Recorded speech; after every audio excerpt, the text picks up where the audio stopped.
Bonjour à tous, j'espère que vous allez bien. C'est parti pour l'épisode 4 de ma série audio Quelques petites morts.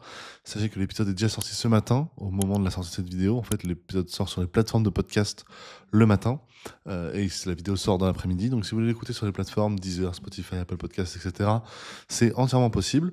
Mais là, donc, petit support visuel pour un nouvel épisode, ça s'appelle Halo et j'espère vraiment que ça vous plaira. Donc c'est parti, j'ai tout de prêt. C'est parti, on va l'écouter ensemble. Bon visionnage ou écoute ou qu'importe.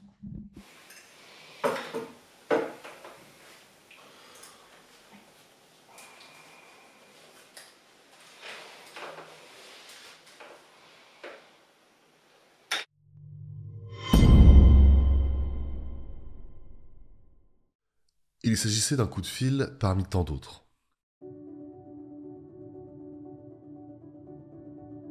Les gens complimentaient sa voix, son écoute, sa sensibilité et ce depuis toujours. Il était parti à l'origine pour faire une bonne action et pensait justement être capable de respirer, mais Charles n'avait pas le temps. À chaque coup de fil terminé, un autre prenait le relais. Il fallait être rapide, efficace, consciencieux et surtout faire preuve d'une empathie à toute épreuve. Il ne travaillait pas depuis très longtemps, mais savait d'ores et déjà que chaque mot comptait. Chaque souffle était pesé et entendu par la personne de l'autre côté du fil. Si elle ou il avait l'impression que Charles s'ennuyait, alors il pouvait mal le prendre. À l'instant, ce n'était pas l'ennui qui le tracassait, mais plutôt son fauteuil mal réglé, son casque qui irritait son crâne et sa vessie remplie. Il ne savait pas pourquoi il avait accepté ce travail bénévole. Si, il savait. En réfléchissant bien, il pouvait totalement remonter au moment où on lui avait fait croire l'existence du karma, au cours préparatoire. Un voisin, alors que Charles refusait de partager les résultats de ses devoirs, le menaça en lui expliquant que le karma se chargerait de le rattraper et de le punir. Le lendemain, Charles apprit la mort de son grand-père adoré.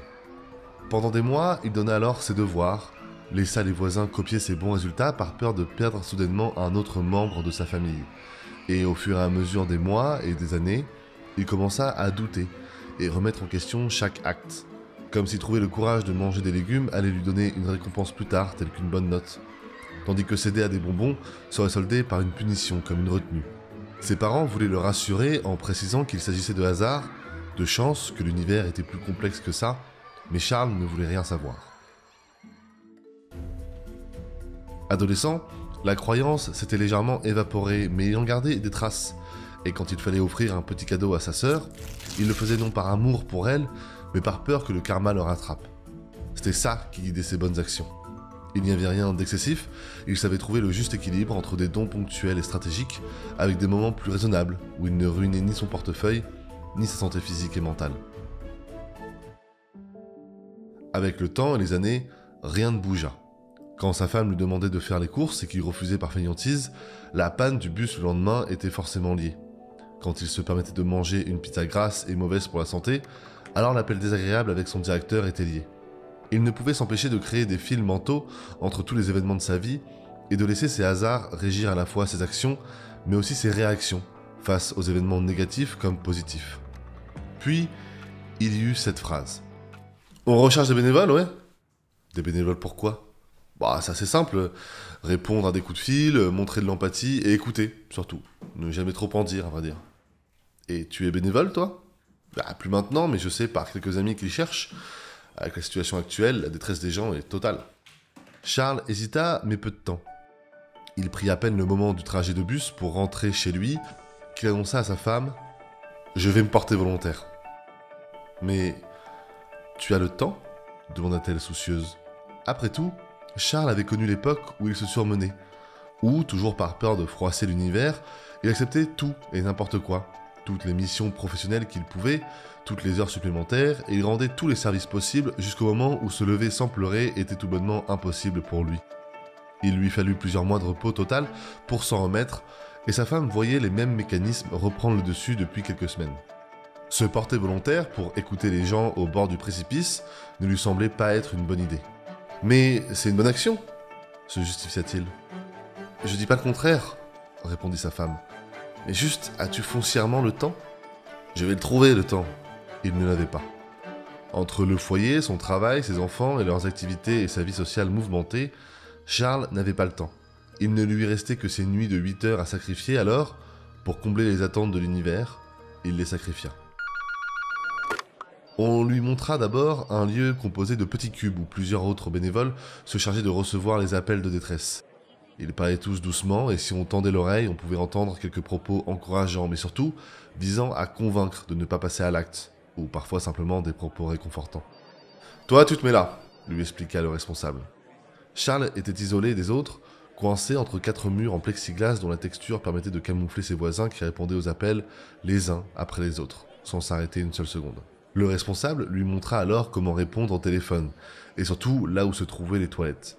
Il lui conseilla d'ailleurs de s'y rendre dès que l'envie pointait le bout de son nez. « Car tu sais jamais combien de temps va durer le prochain coup de fil. Vous n'avez même pas une moyenne ?» demanda Charles. « Si, c'est 1 heure, et ça comptabilise à la fois les coups de fil qui durent 1 seconde, quelques minutes, et ceux qui durent des heures.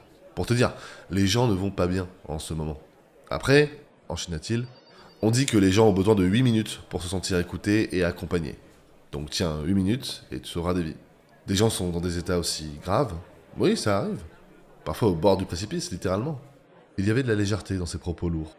Mais il ne faut juste pas raccrocher. Qu'importe, il ne faut jamais raccrocher. Mais je te dis, les gens ne vont vraiment pas bien en ce moment.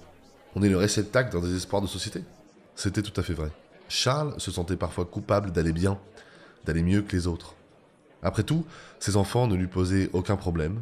Sa femme était douce et attentionnée, et son travail loin de lui prendre la tête. C'était une entreprise humaine et respectueuse que Charles appréciait tout particulièrement. « Et je commence comme ça ?» questionna Charles. Il avait l'impression que les débuts étaient trop faciles pour débuter de la sorte, en totale autonomie. « Non, non, non, non !» répondit le responsable. Il ouvrit le tiroir d'un placard placé sous le bureau et en sortit un classeur assez épais qu'il laissa tomber sur la table. « Voici le manuel. Tu as normalement tous les scénarios possibles et surtout toutes les réponses à ces scénarios possibles. Bien sûr, tu peux broder, rajouter ta patte, ton empathie, mais ça doit toujours se situer dans le cadre des propos du manuel. Il faut essayer de ne vraiment pas en sortir. Et si tu sens que ça dérape, tu m'appelles. »« Compris, » fit Charles, impatient de commencer à se racheter auprès de l'univers. Se racheter auprès de quoi ? Se racheter pourquoi ? Un mystère. La vérité était que Charles n'avait rien fait de mal, ou du moins rien de significativement mauvais au cours de sa vie. Il n'avait tué personne. Pourtant, une culpabilité le rongeait, quotidiennement, comme si c'était constamment de sa faute. Quand sa femme était malade, il s'excusait, comme si c'était lui qui lui avait transmis le virus. Quand un collègue rendait un document en retard, il demandait pardon, alors qu'il n'avait rien à voir avec tout ça. Et, quand il était fautif, même pour une tâche minime, alors les excuses se multipliaient. Charles vivait dans la peur de froisser, la peur même d'exister. Alors, effectuer une bonne action lui semblait une bonne façon de se sentir vivant. « Je te laisse à ton poste, prendre le premier coup de fil et au moindre souci, je suis là. Je pars vers 22h, tu laisses jusqu'à 1h, c'est ça ?» Dans sa bouche, c'était normal. « Exactement, » confirma Charles. « Top ! Ça te donne du temps pour te rôder un petit peu. Je t'avoue que la majorité des coups de fil sont des gens qui ont juste besoin d'une vasque pour parler. Accueille la parole et tout ira bien. » D'accord. Le responsable s'en alla et Charles prit le temps de s'installer. Il regarda son fauteuil, le bureau, le casque d'appel et le combiné qui allait sonner d'une minute à l'autre.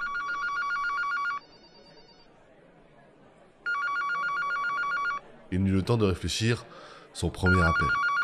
Charles s'assit, ne prit aucun moment pour régler la chaise comme il aurait voulu qu'elle soit, plaça le casque sur son crâne dégarni par la trentaine passée et appuya sur le bouton rouge pour décrocher. « Allô ?» La respiration de la personne en face se faisait entendre. « Oui ?»« Oui, bonsoir. » Et la discussion se lança.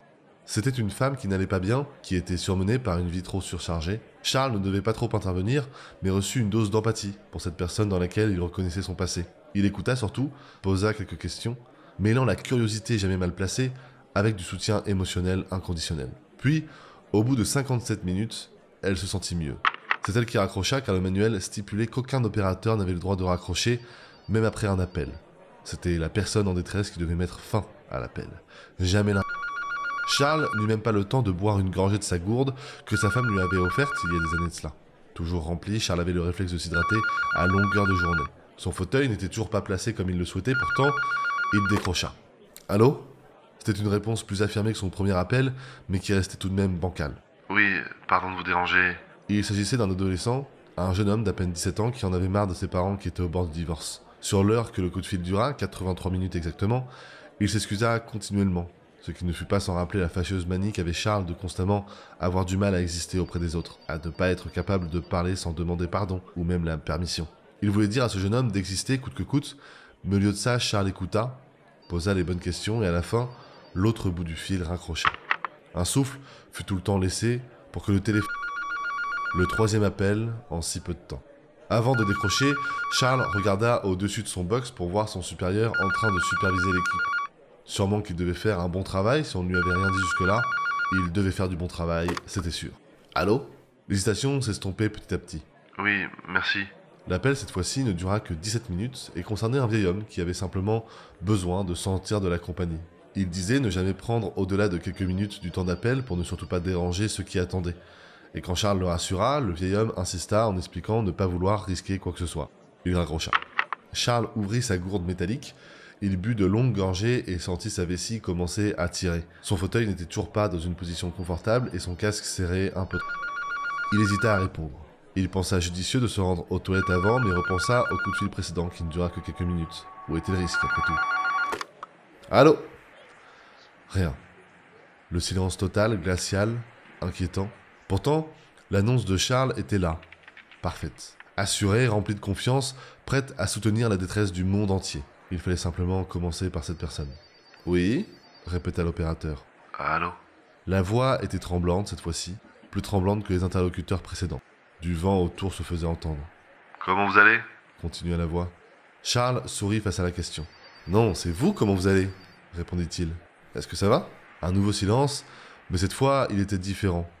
Plus lourd, comme si la présence à l'autre bout hésitait entre parler et fuir. Charles attendait, la patience faisait partie du travail, et il savait qu'il ne devait jamais combler les silences par précipitation. Du moins, c'était ce que les lignes du manuel préconisaient. Vous pensez vraiment que ça importe ? Un murmure, cassé, presque imperceptible. Charles redressa légèrement son casque, qui restait toujours trop serré. « Moi, je pense que ça importe, » dit-il doucement. « Et c'est pour ça que je suis là. Si vous voulez me dire ce qui ne va pas, je suis prêt à écouter. » Un rire bref, sec, presque ironique surgit. Vous écoutez des gens toute la soirée, c'est ça ? Et vous pensez pouvoir changer quelque chose ? Charles posa sa main sur son bureau, comme pour s'ancrer à quelque chose de tangible. « Peut-être pas tout, » répondit-il honnêtement. « Mais si je peux changer quelque chose pour vous, maintenant, alors ça compte. » Un long soupir suivit. Charles imaginait la personne de l'autre côté de la ligne, peut-être recroquevillée dans un coin sombre. Non, il y avait du vent. Il était dehors. Mais il avait peut-être les doigts serrés autour d'un téléphone, comme si c'était une bouée. Vous croyez au hasard ?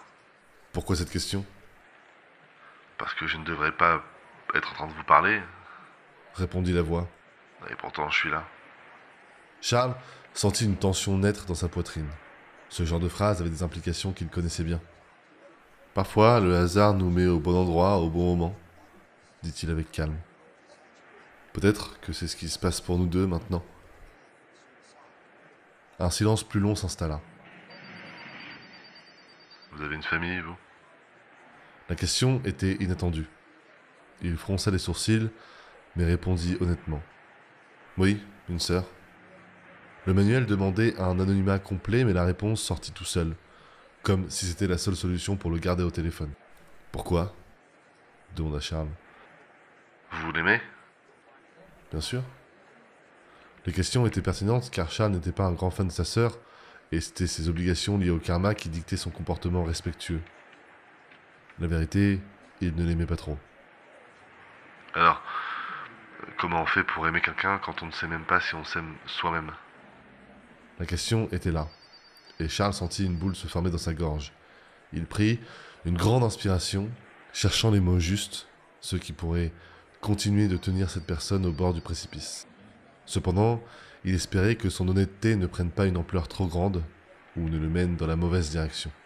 Parfois, aimer quelqu'un d'autre peut nous rappeler qu'on mérite aussi cet amour, dit-il. Même si c'est difficile. Vous n'avez pas besoin d'être parfait pour être aimé, vous savez. Une respiration tremblante lui répondit. Vous savez, j'ai fait quelque chose dont je ne suis pas fier. Et vous voulez m'en parler ? Il attendit, suspendu à la réponse. Je ne sais pas si je peux. murmura finalement la voix. Vous pouvez, dit Charles doucement. Peu importe ce que c'est, je suis là pour vous. Vous n'êtes pas seul. Un bruit de frottement résonna, comme si l'interlocuteur changeait de position. Puis, une confession chotée, presque arrachée. J'ai blessé quelqu'un. Quelqu'un qui comptait. Charles sentit son souffle ralentir, cherchant à maîtriser ses émotions. Le vent continuait de souffler. Physiquement demanda-t-il avec précaution. Non, enfin, pas comme ça, mais ça fait mal quand même. Je l'ai trahi. Je lui ai dit des choses horribles. Je l'ai repoussée alors qu'elle voulait juste m'aider et elle était... Elle était tout ce que je n'arrive pas à être. La voix se brisa, puis lâcha. Et maintenant, elle est partie. Charles ferma un instant les yeux. Vous avez le droit de faire des erreurs, dit-il. On en fait tous. Ce qui compte, c'est ce qu'on fait après. C'est toujours ce qu'on fait après.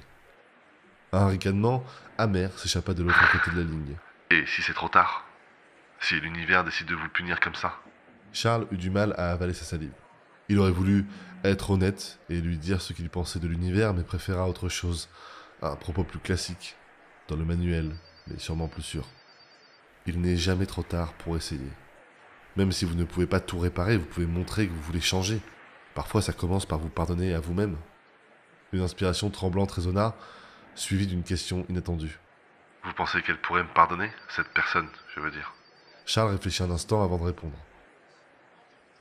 Je ne peux pas parler pour elle, mais je sais que si quelqu'un fait un effort sincère, vraiment sincère, pour réparer ce qui a été cassé, ça peut faire toute la différence.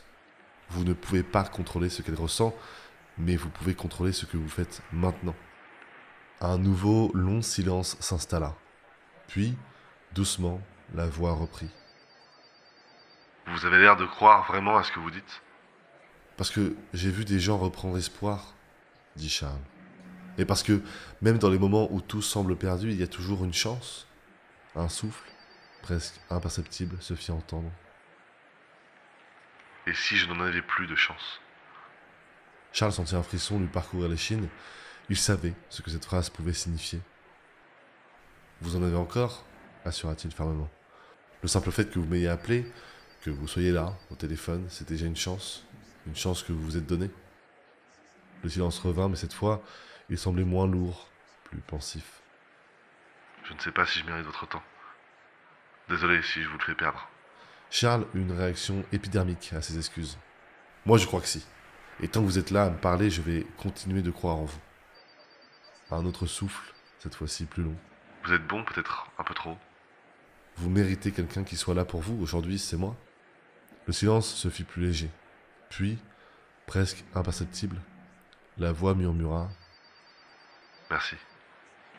Charles s'accrocha à ce mot comme un fil tenu dans l'obscurité. Son envie devenait pressante, son dos le démangeait et son crâne s'irritait à vue d'œil, mais il était hors de question de raccrocher. Vous voulez qu'on continue de parler demanda-t-il. Oui. Souffla la voix. Oui, je crois que c'est ce que je veux.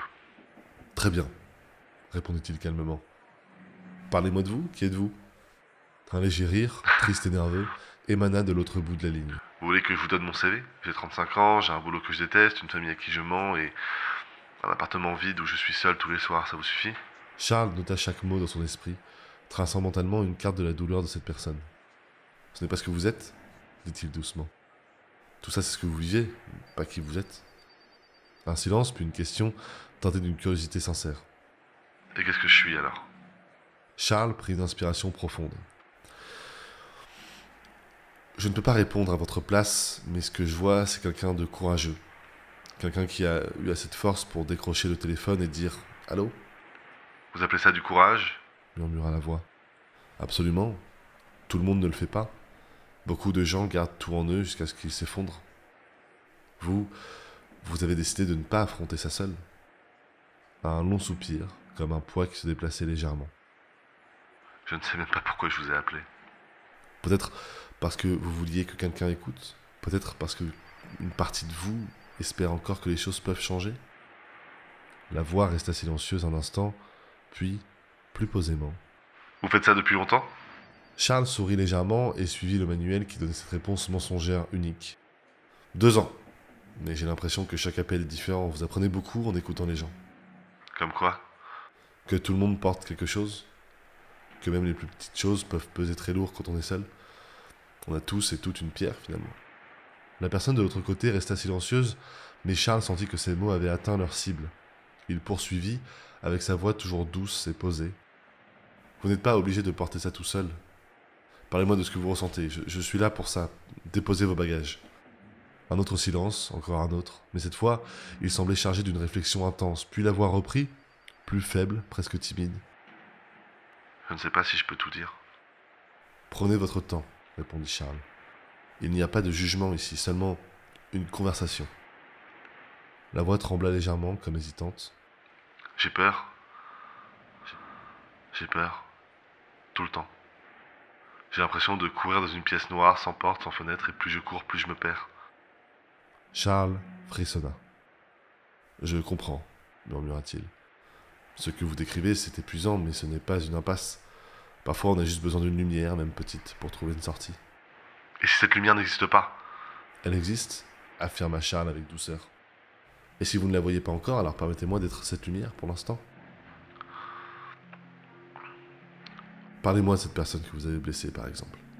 Continua Charles pour combler l'absence du propos. En fait, c'était une belle personne. Pourquoi le passé? Elle n'est plus... Il. Le corrigea-t-il. Pardon, oui.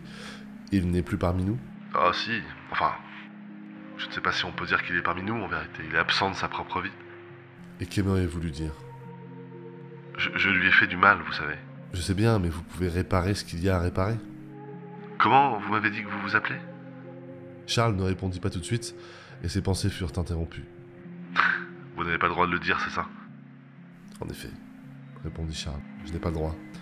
Mais ça n'enlève rien à l'écoute que je vous accorde, elle est honnête, elle. Vous avez une famille? Une femme, des enfants? J'ai une femme, enchaîna Charles, sans contrôle. Il repensa à cette qualité d'écoute, à sa voix et son honnêteté qu'on avait si souvent complimentée. Il pensait, si l'univers aimait la façon dont il ne respecterait pas le manuel, mais respectait la personne qu'il avait au téléphone. Et des enfants, rajouta Charles. Vous les aimez? Bien sûr. Vous les quitteriez? Non, jamais. J'aimerais partir avant eux, c'est évident. J'aimerais partir avant les miens aussi. Vous avez des enfants? Oui. Charles tenta le tout pour le tout. C'est à l'un d'entre eux que vous avez fait du mal? Pas du tout. Répondit-il.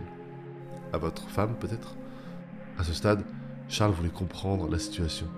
C'est à moi que je me suis fait du mal. Je saigne. Le vent continuait de battre. Le cerveau de l'opérateur ne fit qu'un tour. Il regarda autour de lui, ne sut quoi faire dans son petit box. Il aurait voulu appeler quelqu'un, mais c'était prendre le risque de perdre l'appel. Il se leva discrètement et son responsable avait disparu. Il était 23 heures passées. Ah, allô? Oui, pardon, fit Charles. Vous excusez pas? Oui, pardon. Puis il ria à l'autre bout du fil. Vous savez quoi? Quoi? Selon une étude, l'humain a besoin de 8 minutes de compagnie pour se sentir moins seul. Je pense que cela fait plus de 8 minutes que l'on parle, et je me sens déjà mieux, grâce à vos 8 minutes de compagnie. Le hasard fait bien les choses, pensa Charles. Un temps fut pesé, puis la voix dit « Merci. Merci pourquoi? Fit Charles. Merci d'avoir essayé. » Puis, l'opérateur comprit.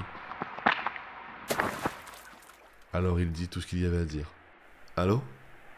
Charles sentit le silence lui glacer le dos. Non, il y avait toujours le vent.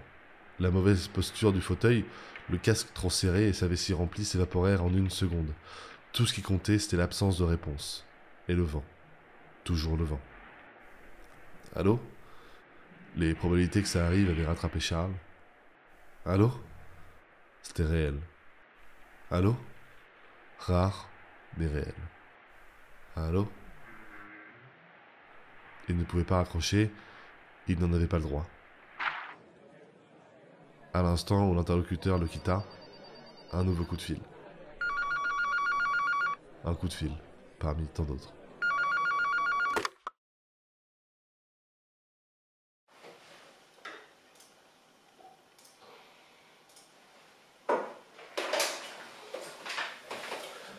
Et voilà, finalement, c'est l'épisode Halo, quatrième épisode, voilà, le casque toujours, hein. Quatrième épisode de ma série audio Quelques petites morts. On a dépassé la moitié vu qu'il y aura 6 épisodes. Voilà, j'espère vraiment que ça vous a plu. Encore une fois, le podcast est disponible sur toutes les plateformes où on écoute des podcasts le matin de la diffusion. N'hésitez pas à mettre une bonne note, à mettre un like sur la vidéo YouTube, à commenter, à me donner votre avis, etc. Si vous avez bien aimé ou quoi que ce soit. À chaque fois, c'est toujours un peu conceptuel, mais je m'amuse un peu comme un petit fou. Et n'hésitez pas à me rejoindre sur toutes les plateformes, TikTok, Instagram, et même Patreon. Sur Patreon, je mets le texte gratuitement. Vous pouvez vous inscrire et c'est totalement gratuit. Et sur Instagram et TikTok, je fais... alors là, ça fait longtemps que j'en ai pas fait, mais je fais des petits poèmes, des choses comme ça. Bref, je m'amuse un peu avec les formats, les genres, les choses comme ça. Et j'espère vraiment, vraiment que ça vous plaira et que la suite vous plaira et que ce que je fais vous plaît un minimum. Voilà. Donc, portez-vous bien. D'ici à ce qu'on se revoie, portez-vous bien. Restez vivants. Ciao.